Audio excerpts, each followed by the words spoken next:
주님은 곧 다시 오실 것입니다. 그리고 주님이 다시 오실 때에 반드시 산자와 죽은 자를 모두 심판하실 것입니다.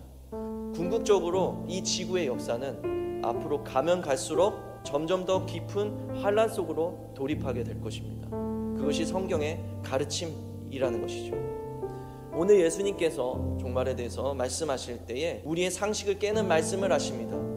평화의 왕으로 오신 주님이 내가 불을 던지러 왔고 분쟁을 일으키러 왔다고 말씀하시기 때문입니다. 불이 무엇입니까? 복음으로 인해서 생길 어떤 영적인 전쟁을 의미하는 것입니다. 주님이 받으실 그 세례가 무엇입니까? 바로 고난의 세례인 것입니다. 이 마지막 때에 복음으로 인해서 우리는 영적인 전쟁을 겪게 될 것이고 고난을 받게 될 것입니다. 기꺼이 주님을 위해서 고난이라도 받을 각오가 되어 있는 자들만이 이 마지막 시대를 통과할 수 있습니다. 또한 주님께서 말씀하시기를 어떤 비유를 드시는데요, 한 집에 분쟁이 일어난다는 것입니다. 아버지와 아들이 분쟁하고 어머니와 딸이 분쟁한다는 것입니다. 여러분, 이 말은 무엇입니까? 이 집은 한 가정을 뜻하는 것이기도 하지만 그런 일이 한 가정 안에 일어날 수도 있지만 이것은 주님의 비유로서 우리가 서로 형제 자매라고 부르는 한 교회 안에서 분쟁이 일어난다는 것입니다. 그런데 이 분쟁이라는 말을 헬라어 원문으로 보면 디아메리스모스, 이것은 분리로 해석될 수 있습니다. 다시 해석해드리면 한 집에 분리가 일어나게 될 것이다 라고 예수님 말씀하신 것입니다.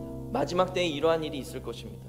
교회 안에서 이러한 분리가 일어나게 될 것입니다. 종교인과 진짜 예수 믿는 사람이 분리될 것이고 깨어서 주님을 기다리는 신부와 세상에 휩쓸려버린 세상을 사랑하는 자들이 분리될 것입니다. 하나님을 두려워하는 자와 세상을 두려워하는 자가 분리될 것입니다. 그것이 다 이 교회 안에서, 한 집 안에서 일어날 일이라는 것입니다. 마지막 때에는 사람들의 왕래가 굉장히 급해질 것입니다. 그 말인즉슨 모든 것이 빨라질 것이라는 것입니다. 그것은 영적인 일도 마찬가지입니다. 마지막 때로 가면 갈수록 하나님이 말씀하신 분리의 역사는 더 급하게 일어날 것입니다. 교회는 점점 더 그 거품이 꺼져갈 것이고 진정한 신부들과 종교인들이 급하게 분리되기 시작할 것입니다. 기상은 분간을 하면서 이 시대는 전혀 알지 못하는 자들을 향해서 주님은 외식하는 자라고 말합니다. 어리석으면서 어리석지 않은 척하고 있기 때문입니다. 이들이 왜 어리석은 자, 외식하는 자가 되었습니까? 시대를 분간하지 못하기 때문이었습니다. 주님을 기다리는 자들, 그 순결한 신부들만이 이 외식하는 자의 무리에서 벗어날 수 있는 것입니다. 주님은 그래서 말씀하십니다. 너희는 재판장이 오기 전에 화해하라고요. 심판주로 오시는 인류의 최고의 재판장이 되시는 예수께서 다시 오시기 전에 회개하라. 천국이 가까이 왔느니라 라고 말씀하시는 것입니다.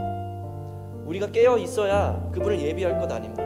예수님이 오셨을 때 인정받은 선지자는 단 한 명뿐이었습니다. 세례 요한이었습니다. 그 기라성 같은 대제사장들과 서기관들이 하는 말씀은 아무런 효력이 없었습니다. 그 시대를 깨우는 음성은 광야에서 외쳤던 세례 요한이 회개하라 천국이 가까이 왔느니라 라고 외쳤던 그 일성이었던 것입니다. 여러분 기억하십시오. 그분이 다시 오십니다.